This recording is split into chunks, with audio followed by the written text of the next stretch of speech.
10 days until the primary. Too much time for a featured guest. We have a panel of full-time starting with Rudy Veit, the simple country lawyer from Cole County. Welcome back, sir. Welcome. Glad to be back. Glad for your time. Glad for you do. And just elections, if having an opponent doesn't do anything else, it helps you control your ego and keeps you a little more humble.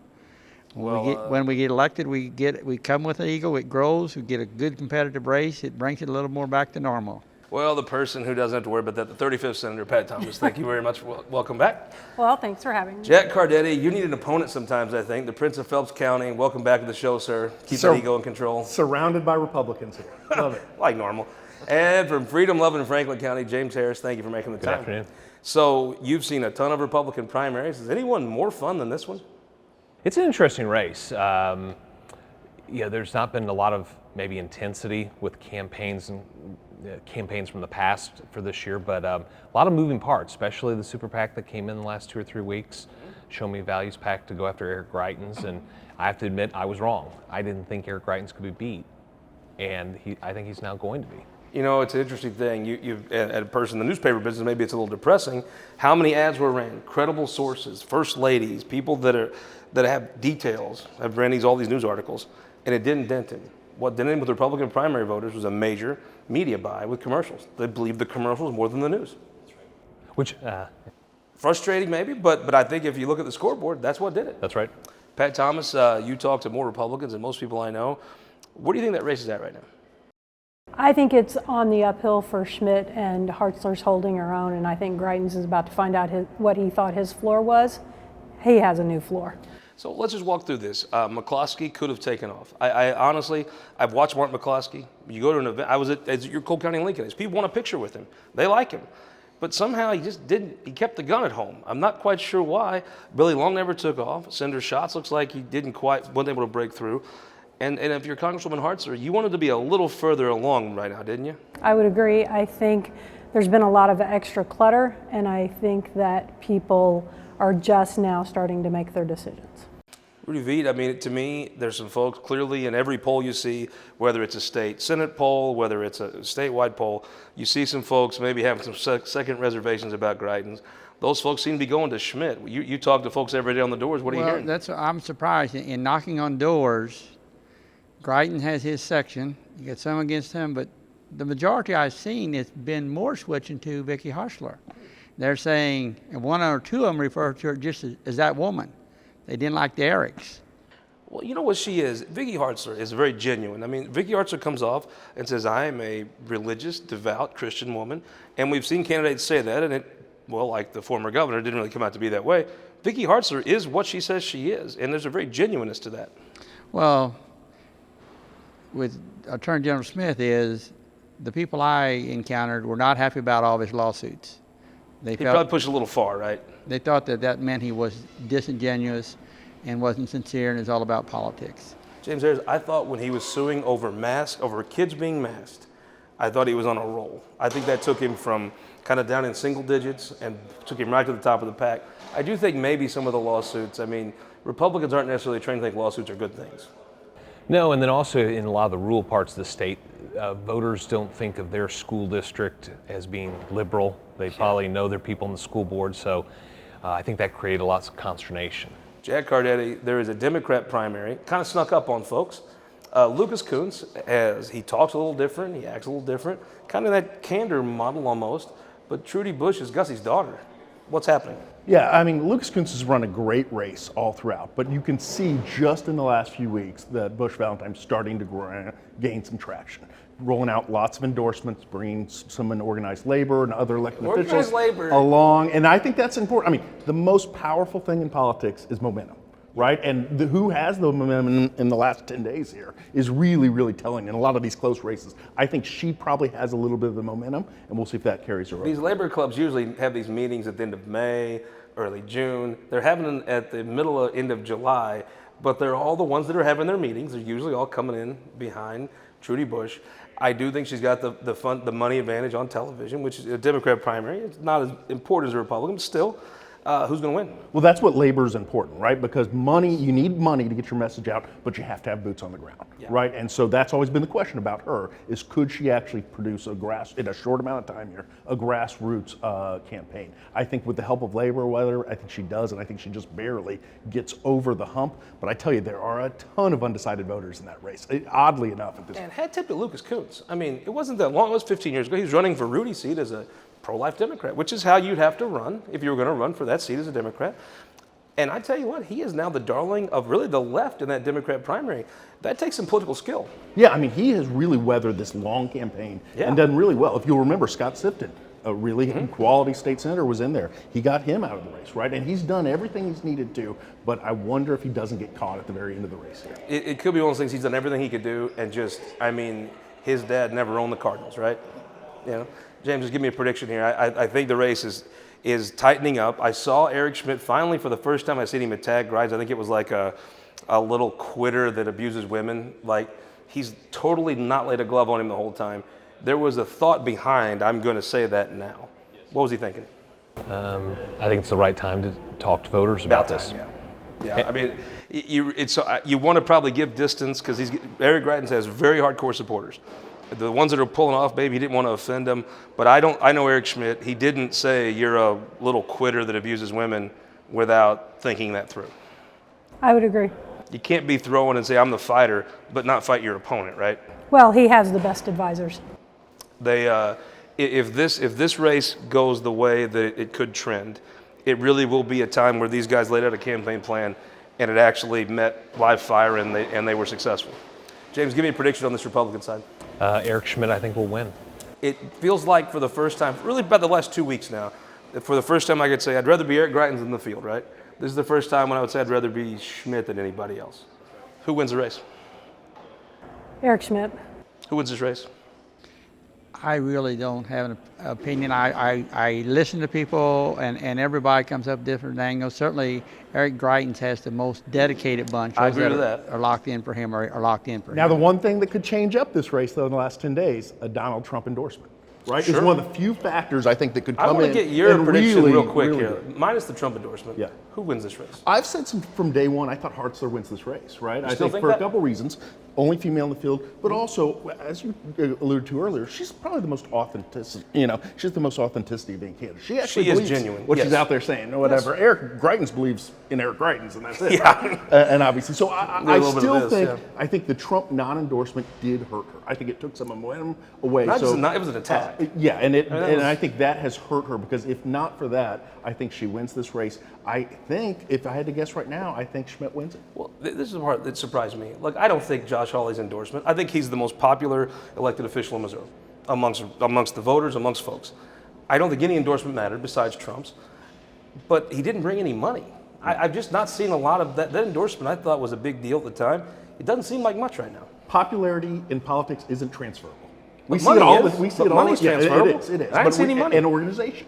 Yeah. It's transferable again. But we've seen it time and time again. We see it a lot with popular Democratic governors in red states, right, where they'll get elected time after time after time, but they can't transfer that to their lieutenant governor or someone else in the party. All right, James, you have a national net. I love seeing Combest when he'll link to this like James Harris quote in Politico or whatever it is.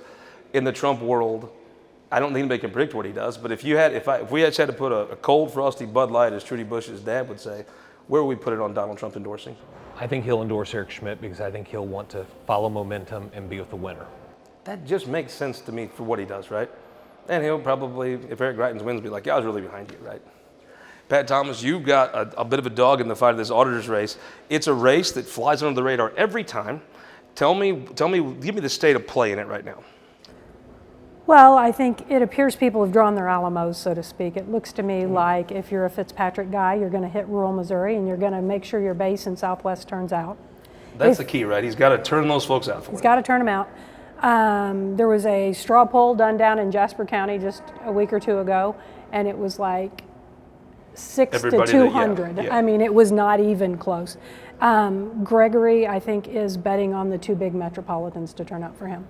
It's interesting. I saw that The Herzogs came in big for Fitzpatrick. The school choice folks, they came in big for Fitzpatrick. Wonder if Gregory's regretting a few of those votes now. He was pretty loyal to them. That puts Fitzpatrick at parity. That's what you probably, if you're Fitzpatrick and you have parity, you probably win, right? Mm-hmm. Jim, just tell me about that. I mean, David Gregory, impressive guy. The commercials are good. I mean, he should not win this race. He is the underdog running against a sitting statewide official.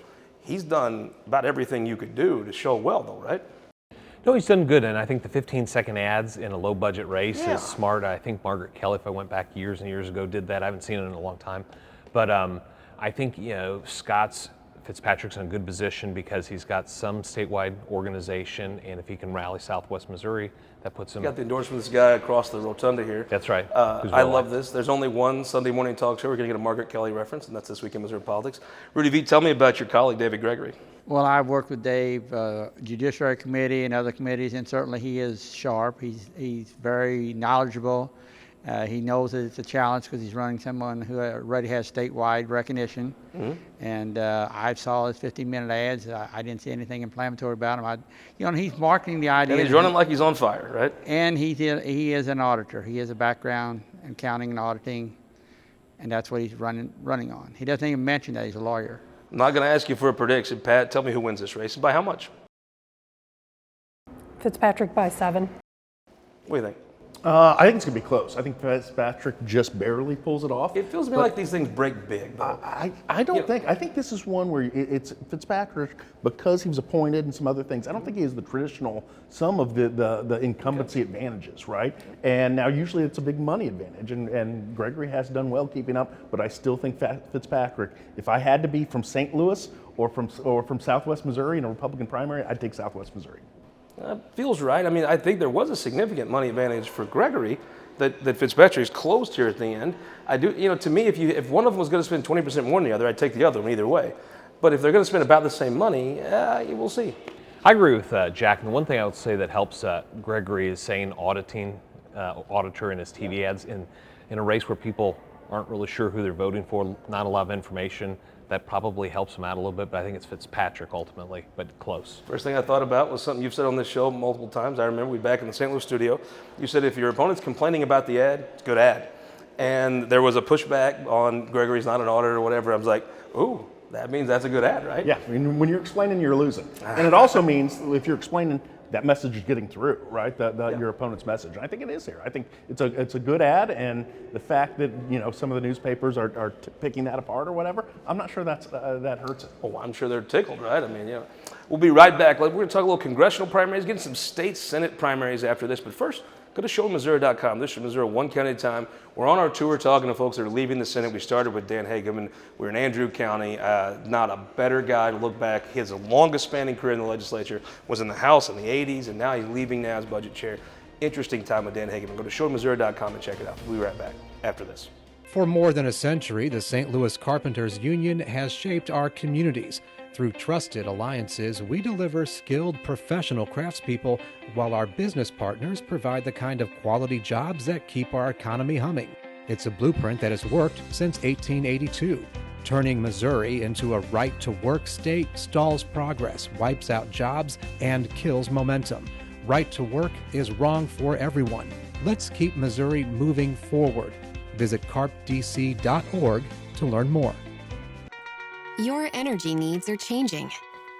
That's why at Ameren Missouri, we're not waiting on the future. We're building it with the Smart Energy Plan, advancing thousands of projects across the state, helping reduce emissions through cleaner energy sources, boost reliability with self-healing equipment, and better withstand storms with new composite poles. Moving Missouri forward and bringing us all a little closer together. That's energy at work. Ameren, Missouri. I'm Steve Roberts, and I'm running for Congress against Cori Bush. Our country is spinning out of control. High gas prices, Roe, and children murdered in their schools.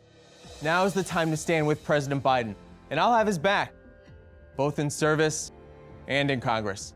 I won't vote against the president just because I don't get everything I want. And together, we'll pass common sense gun laws and work to reform the police, not to fund them. I'm Steve Roberts, and I approve this message. I'm Eric Schmidt, and I think Joe Biden is a total disaster. That's why I'm taking my blowtorch to his socialist agenda. As your Attorney General, I put a stop to Biden's open border policies. I sued to get rid of Fauci's COVID mandates, and I stood with President Trump to stop election fraud. In the Senate, I'll turn the heat up on the Biden Democrats. I approve this message because now's the time to take our country back.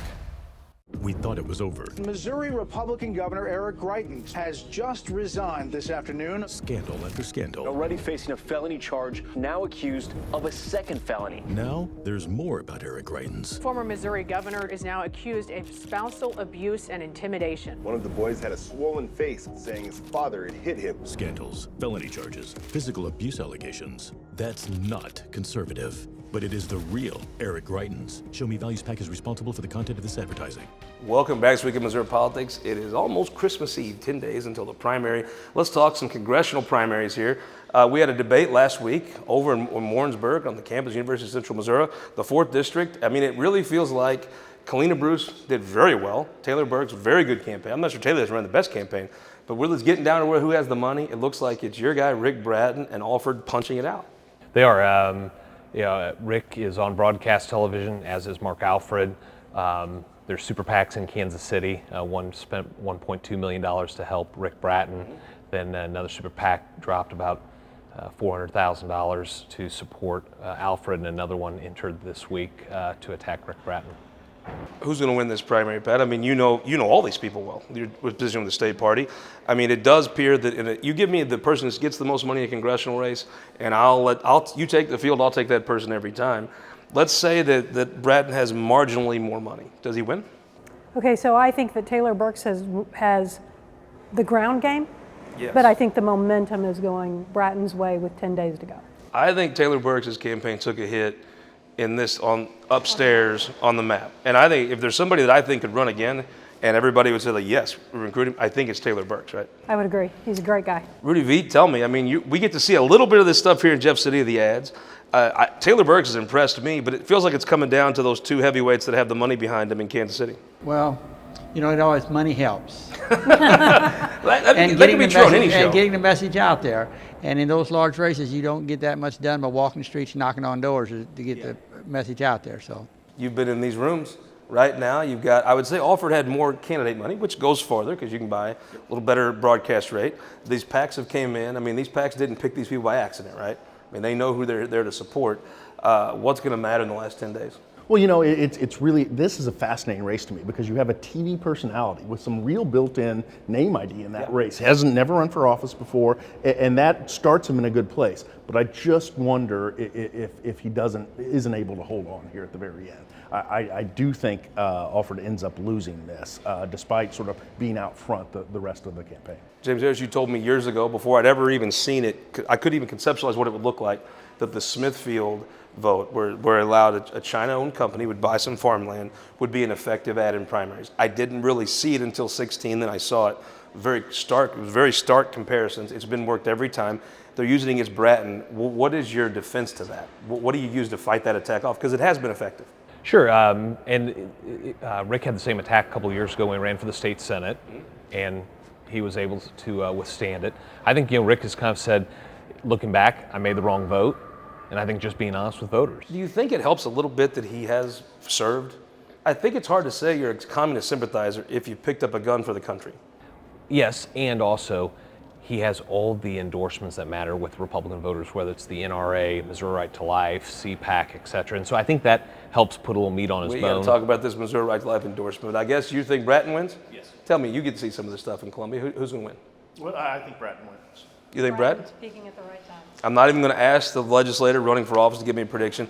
The 7th District, the same dynamic, James. You've got a guy you're helping in Eric Burleson. Everybody here in the Capitol knows him. You have Jay Watson, one of the best senators the state's had since term limits. But I think the difference in this race is you got Mike Moon maybe picking the pocket of Eric Burleson a little bit down there. You have some of the same folks that came in heavily for Burleson. Some of the same folks are not coming in for Watson. The difference where I think maybe is where does Mike Moon's vote come from and how many does he get? That might tell the tale who goes to Washington. Fortunately, down southwest Missouri, there's a much wider path of conservative voters. So I think Eric Burleson can have Mike Moon peel off some votes and still be fine because it's a wide lane, and he has a good conservative record that'll help him. Pat Thomas, I'm not sure the state's had a better senator post-termless than Jay Watson. I mean, he knew how to produce for Southwest Missouri, for the state. If you had a complex issue, you went and saw Jay Watson. Does that relate to a congressional race? I'm not sure we've actually seen it translate yet, and they have 10 days to figure that out with the people on the ground. But I tell you, I spent some time down the last 2 weeks. Watson has legit support, and I really think that part of the reason folks think he can win is while you have some conservative Southwest Missouri, the definition of conservative may have been hijacked recently a little bit. I mean, I don't think you're going to find any folks in Christian County that don't think Jay Watson's conservative. I mean, he's built a business, he's employed folks.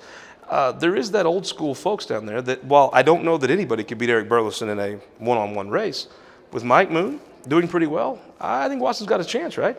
I think Watson is the Reagan conservative in the race, and I think maybe that comes to play because a lot of the demographic down there is actually a different age set on defining conservative. Rudy Veit, what do you think? I mean, you have a situation where Watson's more your Reagan Republican. I've learned a long time ago when you're around a whole bunch of seasonal professionals that they know what's going on, their opinions probably mean a whole lot more than mine do on this issue. See, I know that's the guy that says that's the one that's probably the smartest guy in the room. Let's talk about some of these Senate primaries. Let's just, before we get into open seats, it's going to be tough. There has been a dynamic unlike anything I've ever seen. When I looked at the slate of candidates and folks running, I was like, okay, the open seats will be interesting. Maybe Senator Brown did draw a sitting legislator whose family has been elected for 20 years in the biggest county. And okay, that's interesting. That could be a tough fight. Reminded me of McGee Pierce from back in the day. But when I really look at it, you're seeing the conservative caucus, maybe their allies, to be totally clear, have decided they're going to make the Rowden Republicans' lives miserable even in primaries. It's an interesting phenomenon. Well, and how far the Senate's fallen. I mean, I remember back in the late 90s, Republicans at the time were in the minority, and they would not send a check to another Republican if they were challenging a Democrat incumbent because of the unwritten rules and where we are today.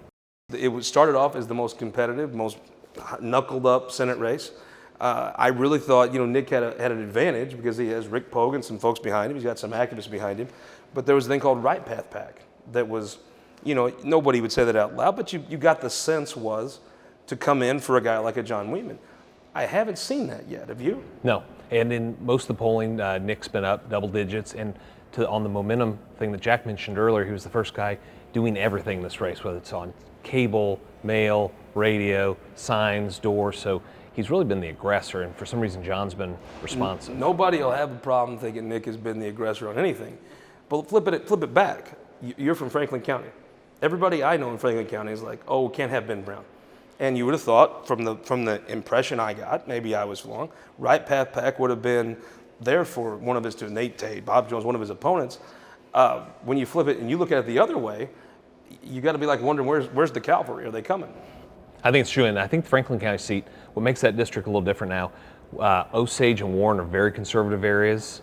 I think Bob Jones is very well known and liked in northern Franklin County. I just don't know how well he's known in the other parts of the district. I mean, Jack, you're here in town. I'm sure you had the same observation I had. Those two races, different. It's see James on both sides of them, from the, oh, we're good here, don't send it, to probably wondering where it's at. I mean, it's a phenomenon we never saw when we saw the 100 PAC last time come in. The trial attorneys now have completely, try to pass a tort reform bill right now. The trial attorneys have made their stake in the Republican Party. They've funded some of these candidates, but you thought Right Path was going to moderate that out. As of now, it hasn't happened, right? Yeah, it's been interesting the way they've spent their resources. It's mostly giving it to sitting senators that aren't in races. Give some to the governor, right? Yeah, exactly. And so it's very different than what I thought they would actually do this cycle or whatever. And I think they are, and again, I get the feeling they're going to be around for a long time. Right, so they may figure this out or whatever, but I'm interested they're not playing a bigger role in these races this cycle. I think most folks think that if they're around for a long time, that's great, but is anybody going to notice if that's what they do? I think they had to find their way, and I think this was the test cycle. Interesting. Rudy, you had to be running, yeah. Yeah, but I work with John Wieman and also with Nick, yeah. Nick, and they have certainly different approaches and different personalities. Those people do have a choice. It is a stark choice. I think Wieman's hung in there, but if you get outspent and you've got some of the right-wing stuff, it makes it a tough hill to climb. And I do think there's folks that thought, well, I thought there was going to be folks come in here to help, and I'm not sure. I think those folks are still waiting, right? Give me a prediction on these races, a surprise one. Give me somebody that surprised you. A surprise win. I think people think Rusty Blask's doing well. He's doing well. People think that Curtis Shrimp's probably doing well. Yep. Give me a surprise that folks aren't going to see coming. I think people have underestimated Jeff Rorter down Jefferson County. I think you're right. That's a good one. Jack Cardetti, I think Jeff Rorter last time he ran couldn't have won in 14. But I think maybe he was trying to be too good of friends with Jay Nixon and didn't want to be the Jeff Rorter from TV. I think he's being the Jeff Rorter from TV now. He is. He's playing that character. I still don't know, though, functionally in a Republican primary. But he's gonna need Democrats and Labor Democrats to come over and vote in that primary. But I think they already to be able are, to right? win. So I don't think he gets it done there. But as far as a prediction that'll shock somebody, I know you guys have said you think all of the incumbents that have conservative challengers are going to win. I think one of them knocks off. I'm not sure if that's Bill White. I don't think it's Justin Brown, but I do think one of the sitting senators gets knocked off. Give me one of these Senate races that maybe you don't have a personal tie to. I think Nate Tate pulls it out. You do. I saw you got the NRA endorsement. Big deal. It would feel like that probably if only one of him or Mr. Jones run, they probably do win this. But it's going to be close if he wins, right? Yeah. Rudy, give me a prediction. You see a lot of folks, besides Rudy Veit being reelected, give me a prediction. Mike Bernskoetter. I think that one, if you just got the folks Blaine that Bernsketter's Lichtenmeyer. blood kin to, I think Mike Bernskoetter would probably be in a good place. But I agree, he's one of those whose summer's been less than comfortable than he thought. And let me ask you this, Pat. Mike Bernsketter's summer's been a little more eventful than he thought it was going to be, right? Do you think now some of the folks that may be on the side of making his summer a little less comfortable, do you think they have targets on their back next summer? I would agree. Turnabout fair play, what do you think? I think so. I mean, I at some point you have to stick up for yourself, right? I didn't know he was a bug exterminator until this cycle when you start hearing the radio ads. But that, I think, shows to your point that he's really taking that race seriously and really getting out there and campaigning. With a minute left, who won the week? Show Me Values PAC. They are mowing down Eric Greitens. It's the one thing you can point to that changed the dynamic that made it happen. Who won the week? TV station owners won the week. No All doubt. the money that's flooding the airwaves right now. Shout out to Tom Tipton. Is really, and because most of it's coming through super PACs and not candidate committees, they're paying a higher rate right now. So you want to be a TV station. They love those reformers that reform politics. Absolutely. They're reforming all the way to the bank. Who won the week? Sheena Greitens. She stood up for herself and other women and managed to get him into court under deposition. Something we never thought that would happen. That's right. Rudy Veit, who won the week? Well, I think Mike Bernskoetter and Special Learning Center has with the money they got through the legislature, Mike's role in carrying, and the wonderful things he can do, and everybody else is behind That's it. got to be such a major accomplishment when he looks back on his career. That's a big deal.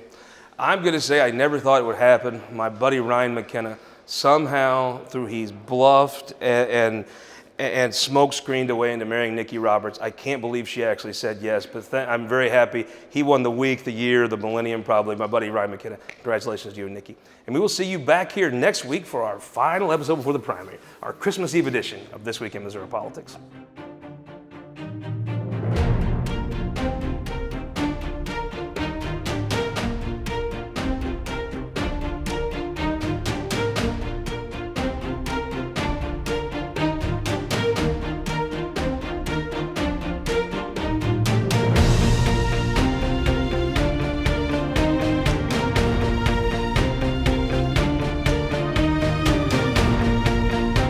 Support for this program has been provided by the Missouri Automobile Dealers Association, Ameren, Spire, and Sterling Bank.